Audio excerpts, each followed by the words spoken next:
अस्सलाम वालेकुम नाजरीन, रिपब्लिक पाकिस्तान में आने वाले तमाम नाजरीन को खुश आमदीद।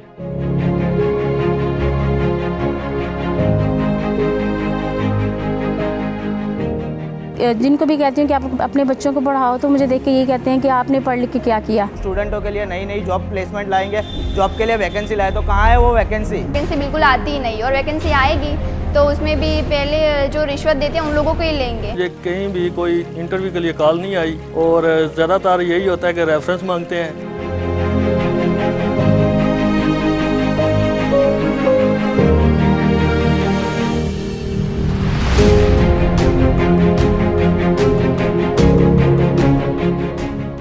एदाद शुमार के मुताबिक पाकिस्तान में 188 तालीमी इदारे higher education commission of Pakistan से मंजूर शुदा हैं। असातिज़ा की तादाद 56,900 और तुलबा की तादाद 37.4 मिलियन बताई जा रही है।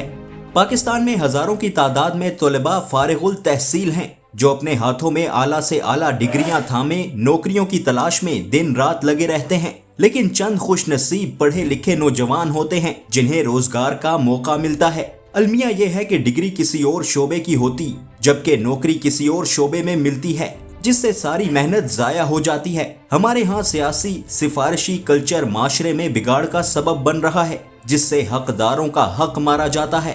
सरकारी नौकरी तो बहुत दूर की बात, अब निजी शोबे में नौकरी मिलना भी किसी नेमत से कम नहीं। ये एक हकीकत है कि हमारे मुल्क में MBA, इंजीनियरिंग जैसी डिग्रियां रखने वाले नौजवान भी अब चपड़ासी, नायब कासिद और माली की नौकरी करने पर मजबूर हो चुके हैं। मामूली सी नौकरी के लिए भी हजारों की तादाद से दरख्वास्तें वसूल हो रही हैं और अफसोस की बात यह कि इनमें ज्यादातर आला तालीम याफ्ता नौजवान हैं। वैसे मेहनत करना और हलाल रिस्क कमाने में कोई आर नहीं।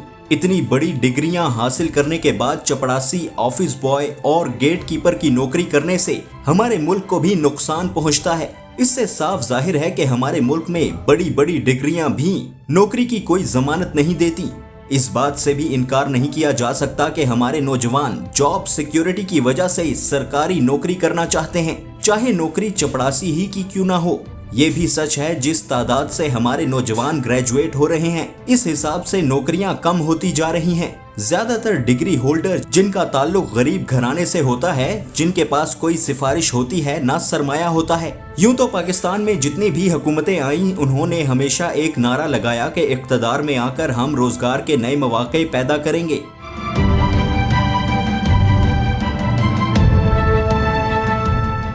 जैसे किसी भी सियासी जुमात की हुकूमत बरसरे इक़्तिदार में आ जाती है तो फिर पूरे 5 साल मेरिट का ढिंडोरा पीटना शुरू कर देती है। नौकरियां फिर भी आम आदमी या मुतवस्सित तबके से ताल्लुक रखने वाले पढ़े लिखे नौजवानों को नहीं मिलती, बल्कि पढ़े लिखे नौजवान सिर्फ CV भिजवाने में लगे रहते हैं। जबकि सियासी असर रसूख और सिफारशी कल्चर की वजह से असल हकदारों का हक मारा जाता है। एक अलमिया ये भी गरीब और मुतवस्सित तबके से ताल्लुक रखने वाले आला तालीम याफ्ता नौजवानों का नाम नेहाद टेस्टिंग सिस्टम के जरिए रास्ता रोका जाता है। टेस्टिंग सिस्टम भी एक कमाई का जरिया बन चुके हैं। मौजूदा हुकूमत की जानिब से नौजवानों के लिए आसान इक़्तिसाद पर कर्जा देने और अपना रोजगार स्कीम भी सुस्त रवि का शिकार है। मौजूदा हुकूमत ने भी अपनी इंतखाबी मुहिम के दौरान 1 करोड़ नौकरियां देने का नारा लगाया था।